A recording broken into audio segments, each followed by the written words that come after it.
Salam saudara yang dikasihi Tuhan. Saat ini kita akan merenungkan firman Tuhan yang terambil dalam Injil Markus pasalnya yang keempat, ayat yang pertama sampai yang ke-20. Respon terhadap pemberitaan firman Tuhan.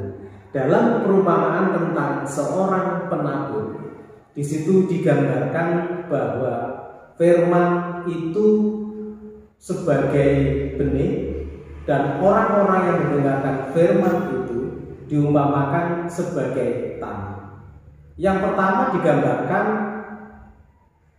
pinggir jalan, yaitu orang-orang yang mendengarkan kebenaran firman, kemudian datanglah iblis mengambil firman yang ditaburkan, yang telah diberitakan itu dalam diri mereka, sehingga firman itu tidak berdampak apa-apa, karena orang tersebut tidak mengerti, tidak paham terhadap firman yang disampaikan. Kemudian yang kedua adalah tanah yang berbatu-batu, yaitu orang-orang yang mendengarkan firman segera menerima dengan gembira. Namun firman tersebut tidak berakar dan tahan sebentar saja. Dalam penganiayaan, penindasan yang diterimanya karena firman itu, akhirnya orang tersebut menjadi murtad. Orang-orang ini adalah orang-orang yang mendengarkan firman Tuhan dengan sukacita. Waduh, senang saya mendengarkan firman Tuhan. Loh, kenapa senang? Oh iya, itu loh yang khotbah, itu lucu sekali, kayak dulu. Ya. Orang mengatakan, oh saya senang sekali mendengarkan firman Tuhan, tapi tetangga saya tidak ada. Loh, kenapa? Loh, itu firmannya cocok untuk tetangga saya. Nah, tidak pernah dipahami bahwa firman tersebut untuk dirinya sendiri. Firman itu tidak pernah berakar dalam dirinya, sehingga akhirnya orang tersebut ketika datang penganiayaan terhadap firman Tuhan, akhirnya orang tersebut murtad. Yang kemudian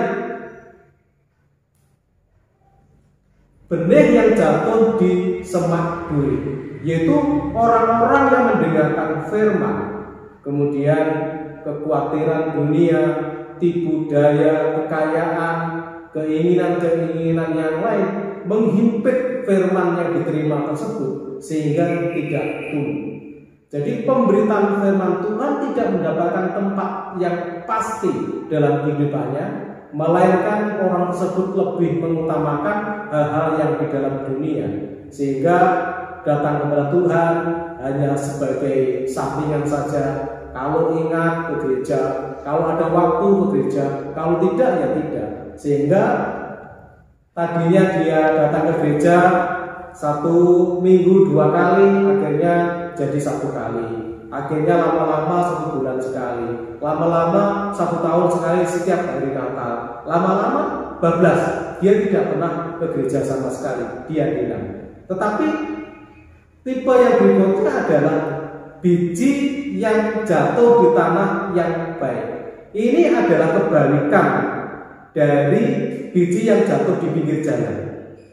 Biji yang jatuh di tanah yang baik ini adalah orang yang mendengarkan firman, kemudian dia itu mengerti firman tersebut, dia paham terhadap firman tersebut, sehingga dia menyambut firman itu dalam kehidupannya, sehingga firman tersebut tumbuh dan berbuah. Ada yang 30 kali lipat, ada yang 60 kali lipat, ada yang 100 kali lipat. Seorang petani ketika dia menaburkan benih, yang diharapkan adalah hasil. Tanah tidak perlu ditanyakan itu subur atau tidak, tetapi ketika tanah itu menghasilkan sesuatu yang baik, bisa dilihat bahwa tanah itu subur, tanah itu baik dan sebagainya.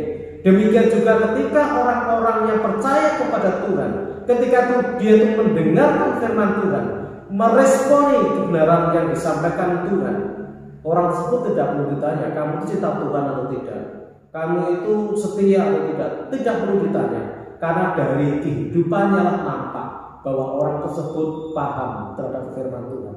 Dari hasilnya, dari perilakunya, orang tersebut mengerti kebenaran firman Tuhan. Jadi tinggal saudara, saat ini saudara dalam tipe yang mana? Yang jelas respon saudara terhadap firman Tuhan menentukan kualitas kualitas hidup saudara. Amin. Tuhan Yesus memberkati. Bagi jalanku